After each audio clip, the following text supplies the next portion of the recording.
je savais que j'avais ce potentiel énorme là en dedans de moi. Puis j'avais comme un mur qui m'empêchait d'accéder à ce potentiel-là. J'avais énormément aussi de peur, de blocage. J'ai même pas besoin de parler en termes d'années, parce que honnêtement, en 2 mois, j'ai avancé plus vite que 10 ans de développement personnel.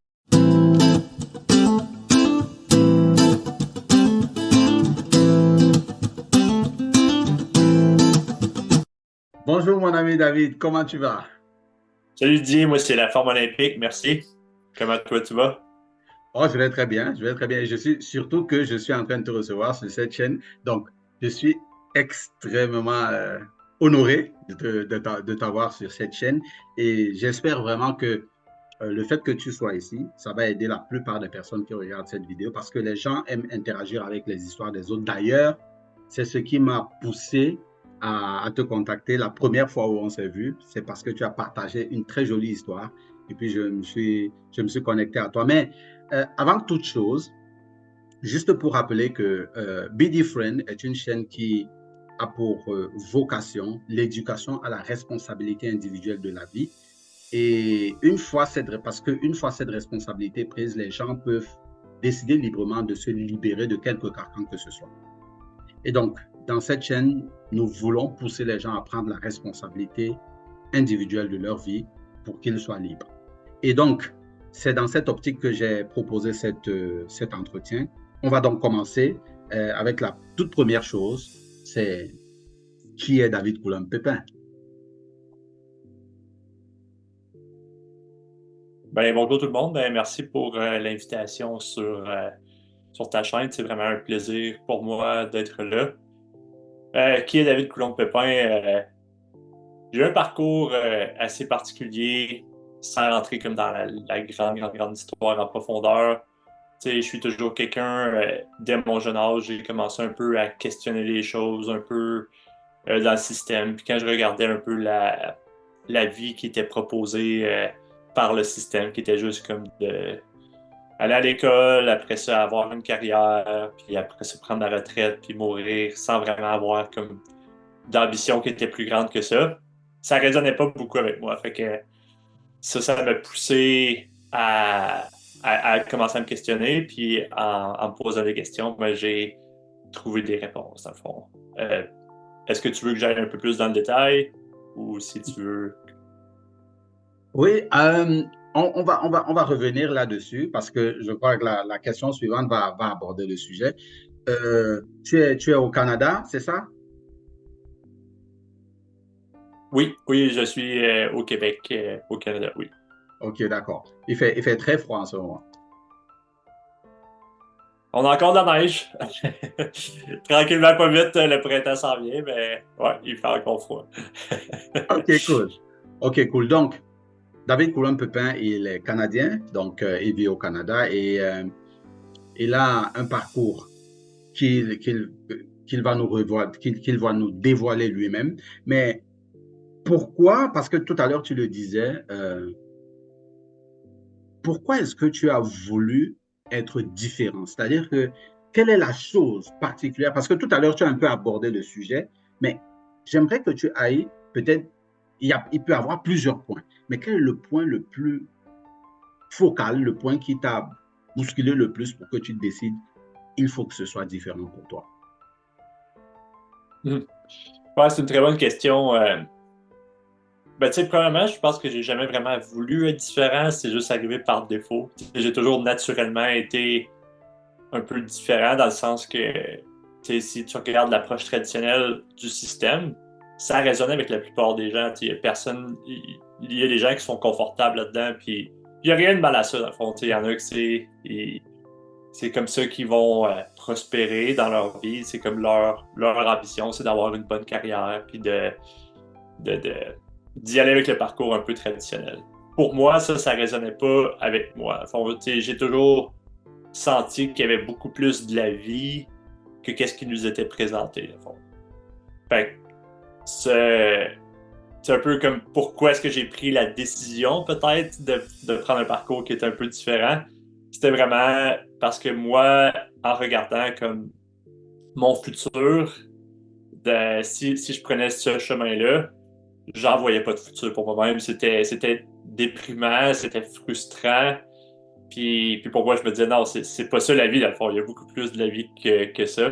Fait que c'est ça qui m'a mené, dans le fond, à entreprendre un parcours qui est un petit peu différent que, que le chemin, dans le fond, qui avait déjà été pavé par le système, si ça fait du sens. OK. Oui, oui, oui, ça fait du sens. Alors, je vais quand même entrer dans la... Est-ce qu'il y a un point spécifique que tu voulais atteindre et sur lequel tu as vu automatiquement qu'en suivant le système, tu n'y arriverais pas? Est-ce qu'il y a quelque chose de précis que tu peux nous citer? En fait, j'ai, entre guillemets, essayé le système. Parce que, tu sais, veux pas, le système nous pousse toujours dans une certaine direction, jusqu'à temps que tu sois en âge, ou que tu vas être autonome, puis là, tu décides comment est-ce que je continue dans cette direction-là ou si j'entreprends mon propre chemin. Fait que, tu sais, je suis allé à l'école, après ça, je suis allé au collège ici au Canada, ça s'appelle le cégep, dans le fond, qui est un peu l'équivalent des études collégiales. Mhm. Puis à l'époque, juste pour vous donner une idée, j'avais étudié en mécanique. Mais j'ai jamais vraiment voulu faire de la mécanique, c'est juste qu'il fallait que je choisisse quelque chose. C'est Exactement. comme bon, j'étais un peu poussé là-dedans, fait que j'ai juste regardé, bon ben, qu'est-ce qui semble être le moins pire, d'une certaine façon. Puis là, ben, j'ai dit, bon ben, je suis mieux d'aller étudier la mécanique que de rien faire. Fait que j'ai étudié ce cours-là, j'ai toujours j'ai pas vraiment, jamais vraiment aimé l'école, j'étais pas vraiment bon à l'époque, euh, académiquement. Puis le, après j'ai un peu essayé ça, tu sais, j'ai commencé à travailler dans ce domaine-là. Puis après un an à juste comme travailler dans le domaine que j'avais étudié, j'étais comme proche burn-out total, là, comme épuisement total, parce que fondamentalement, j'allais juste à l'encontre de moi-même. J'allais à l'encontre de, de mon vrai chemin, si ça peut faire du sens. Si ça fait du sens. Fait Ouais, que, ouais, ça. je l'ai vraiment expérimenté de première main, ce chemin-là, puis je pouvais voir vraiment comme. Tu sais, c'est comme quand tu marches dans la forêt, puis tu es comme, bon, je suis plus sur le bon chemin, là, il faut que. Il faut que je retrouve la direction, la bonne direction où aller. Fait que là, j'étais comme, c'était ça, j'étais perdu, j'étais confus, j'étais frustré, je me sentais pris, bloqué, puis fait que c'est ça, je voyais clairement que ça, c'était pas le bon chemin pour moi. Fait que là, c'est là que je me suis mis à chercher un meilleur chemin. Alors, quand tu dis chercher un meilleur chemin, tu voulais aboutir à quoi? Est-ce qu'il y a une chose? Alors, pourquoi je pose la question? Parce que, tu sais, avec des précisions, avec des objectifs clairs qu'il faut poursuivre, on peut savoir exactement si on les a atteints ou pas. Par exemple, je veux acheter un ventilateur ou bien je veux avoir une petite maison. Est-ce que tu avais un objectif précis que tu poursuivais et qu'avec le système, tu ne pouvais pas obtenir? Honnêtement, j'avais pas vraiment d'objectif précis dans le sens où j'avais même pas appris à définir des Des objectifs. Puis j'avais objectifs, même pas exactement. appris à avoir un rêve ou comme avoir une ambition dans le fond qui était plus grande que juste comme faire le strict nécessaire pour survivre. Puis c'est seulement plus tard, comme je me suis mis à étudier un peu le développement personnel que j'ai réalisé. Ah ok, en fait, je peux me définir des objectifs. Tu sais, je peux en réalité créer mon propre chemin au lieu de juste vivre le chemin que quelqu'un d'autre a À pavé pour créer moi. pour Ça. toi. Exactement.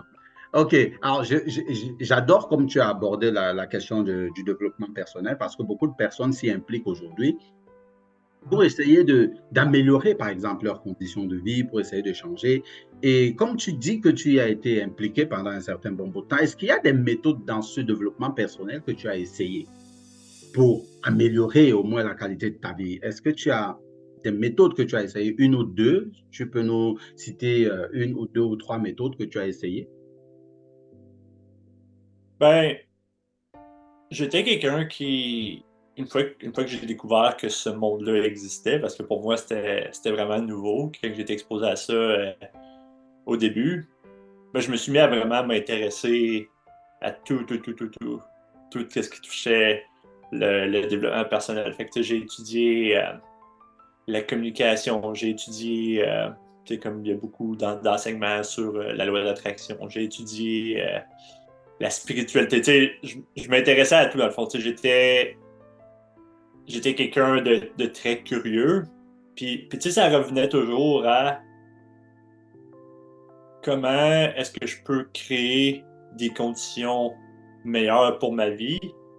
Puis aussi, en dedans de moi, j'ai toujours eu, au fond de moi, comme comment est-ce que je peux apporter un impact positif à la société. Fait que, tu sais, si, si moi-même je développe pas mes propres capacités, puis que je suis extrêmement limité, puis que je suis introverti, puis que j'ai plein de peur, puis que je suis bloqué, ben c'est une bonne chance pour aider les autres. Fait que c'est comme Exactement. faut que tu commences par toi-même. Fait que j'ai lu probablement des centaines de livres, écouté des milliers d'heures d'audio, puis essayer comme appliquer du mieux que je pouvais toutes les techniques que j'apprenais dans ces audios-là ou dans ces livres-là.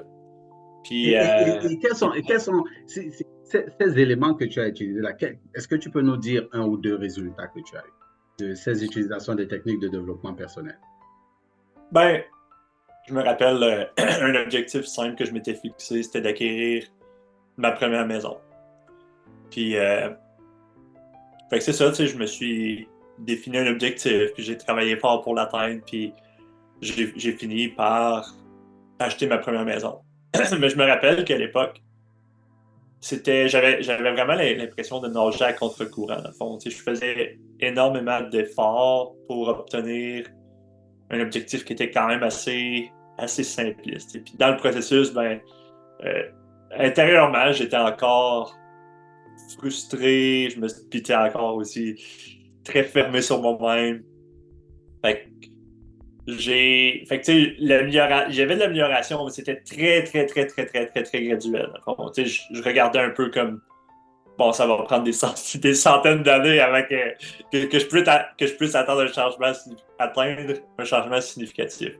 Mais intérieurement, j'étais comme, mais j'abandonnerai jamais parce que, tu sais, si je fais pas ça, qu'est-ce que je vais faire d'autre? Juste retourner dans le système, aller travailler en mécanique, que je détestais ça, tu sais.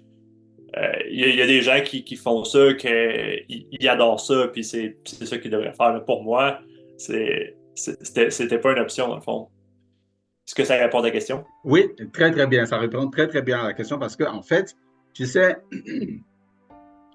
beaucoup de gens essaient le développement personnel, beaucoup s'en plaignent, beaucoup. Et d'après ce que tu viens de nous dire, même si ça ne fonctionne pas au rythme ou à la vitesse ou à la qualité de fonctionnement qu'on voudrait, il y a quand même des résultats qu'on peut avoir en utilisant les méthodes de développement personnel. Et ça, c'est très, très bien. J'apprécie beaucoup cette honnêteté intellectuelle parce que beaucoup de gens se disent, oh, ça n'a pas marché. Oui, mais l'honnêteté intellectuelle, comme celle que tu viens d'avoir, voudrait quand même que on est parti d'un point A pour un point B avec l'aide du développement personnel. Mais comme tu l'as dit, c'est très lent, c'est très limité et il te faudrait des centaines d'années que nous n'avons malheureusement pas. Mais il s'avère que, grâce à toi, je vais dire ça comme ça, moi j'ai découvert ce qu'on appelle TechnoTutor, qui, lui, à côté, c'est autre chose. C'est une Ferrari à côté d'une coccinelle. Il n'y a pas match. Alors, mais dis-moi, comment toi, tu as connu TechnoTutor? Alors, c'est une bonne question. Je me rappelle que je partageais avec quelqu'un un peu ma frustration avec le manque de résultats que j'avais avec le développement personnel. Puis tu sais, il y a beaucoup de bonnes informations, puis il y a beaucoup, surtout aujourd'hui, là on est en 2024, le marché est saturé de menteurs, de gens qui vendent juste pour faire de l'argent. Fait il y a très peu d'informations qui est vraiment bon dans le développement personnel. Mais même en ayant accès à la meilleure information, que j'avais trouvées. Mes résultats étaient encore très limités. Fait que, je me rappelle, je partageais un peu ma frustration avec quelqu'un. Comme pourquoi, ça fait, à cette époque, ça faisait environ 10 ans que je m'appliquais à lire des livres, puis vraiment comme, vraiment faire du mieux que je pouvais pour vivre cette information-là auquel j'étais exposé. Puis je regardais autour de moi, je voyais plein de gens qui étaient entrepreneurs, qui avaient du succès, puis que eux, ils lisaient pas de livres. Fait que là, j'étais comme, bon, c'est quoi mon problème, en fait? Je me rappelle, je partageais ça avec quelqu'un, puis c'est là il m'a expliqué le concept que c'est la première fois que je prenais vraiment conscience de ce concept-là. C'est très peu discuté dans le monde du développement personnel, mais c'est quand même là, pour ceux qui sont conscients un peu, tu peux le trouver même dans les textes religieux. Puis le concept, c'est que durant nos 7 premières années,